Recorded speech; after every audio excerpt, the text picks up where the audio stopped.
মাননীয় প্রধানমন্ত্রী অনুগ্রহ করিয়া বলিবেন কি, কৃষি উৎপাদন ও উৎপাদনশীলতা বৃদ্ধি, পতিত জমি, আবাদ ও কৃষিপণ্য বহুমুখীকরণ প্রণোদনা ও পুনর্বাসন সহায়তা, কৃষিপণ্য সংরক্ষণ, প্রক্রিয়াকরণ ও রপ্তানি, গবেষণা ও উদ্ভাবন এবং জলবায়ু পরিবর্তনের প্রভাব মোকাবেলায় স্মার্ট কৃষি কার্যক্রম বাস্তবায়নে আপনার সরকার যেই সকল পরিকল্পনা গ্রহণ করিয়াছেন তাহা কি? মাননীয় সংসদ সদস্য, আপনার যে প্রশ্ন করেছেন সে সম্পর্কে আমি বলতে চাই, মাননীয় স্পিকার, বাংলাদেশ একটি কৃষি নির্ভর দেশ।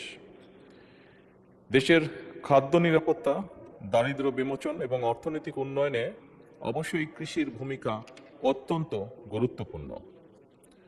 তবে আমরা যেটি সবাই দেখছি, আমাদের চোখের সামনেই ঘটছে বিভিন্ন বিষয়, যেমন জলবায়ু পরিবর্তন, জনসংখ্যা বৃদ্ধি, জমির পরিমাণ হ্রাস এবং প্রযুক্তির যে সীমাবদ্ধতা, এ সকল কারণে কৃষিখাত বিভিন্ন রকম চ্যালেঞ্জের সম্মুখীন।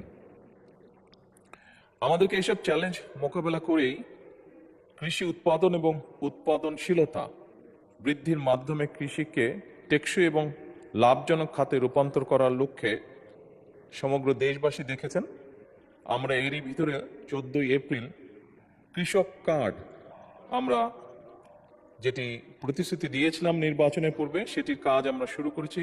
কৃষক কার্ড আমরা বিতরণ করেছি।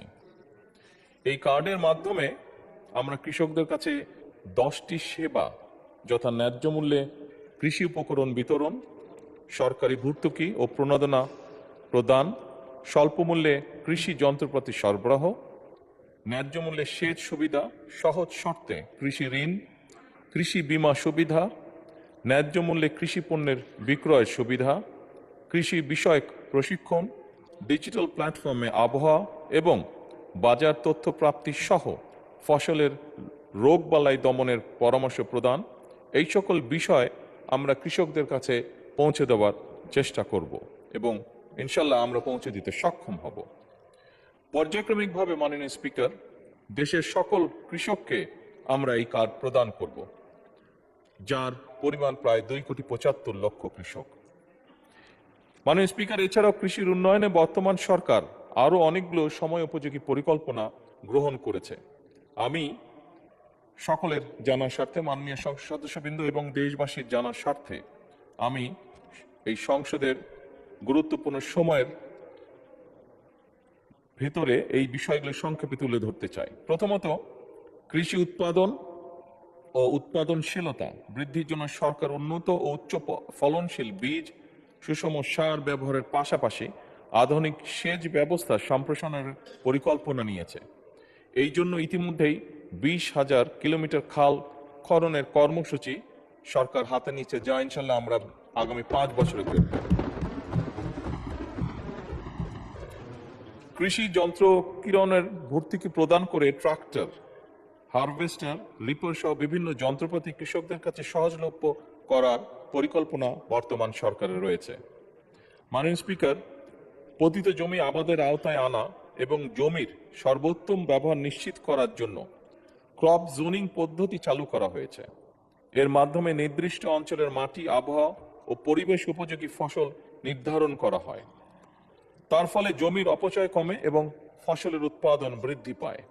একই সাথে পতিত জমি চিহ্নিত করে সেগুলিকে আবাদের আওতায় আনার জন্য বিভিন্ন কর্মসূচি গ্রহণ করা হয়েছে, যেমন খাল খনন কর্মসূচির মাধ্যমে ভূপরিস্থ পানির ব্যবহার বৃদ্ধির মাধ্যমে পতিত জমি কৃষির আওতায় আনার উদ্যোগ গ্রহণ করা হয়েছে। মাননীয় স্পিকার, এছাড়াও সিলেট অঞ্চলে পতিত জমি সহ চরাঞ্চলের পতিত জমি চাষাবাদের আওতায় আনার জন্য বিশেষ প্রকল্পের মাধ্যমে ব্যবস্থা গ্রহণ করা হচ্ছে। মাননীয় স্পিকার, কৃষি পণ্যের বহুমুখীকরণে সরকার বিশেষ গুরুত্ব দিচ্ছে। একসময় ধান নির্ভর কৃষি ব্যবস্থা এখন ধীরে ধীরে ফল, সবজি, ডাল, তেল, বীজ, মশলা, ফুল চাষ খাতে সম্প্রসারণ করার জন্য সরকার বিভিন্ন ব্যবস্থা গ্রহণ করছে।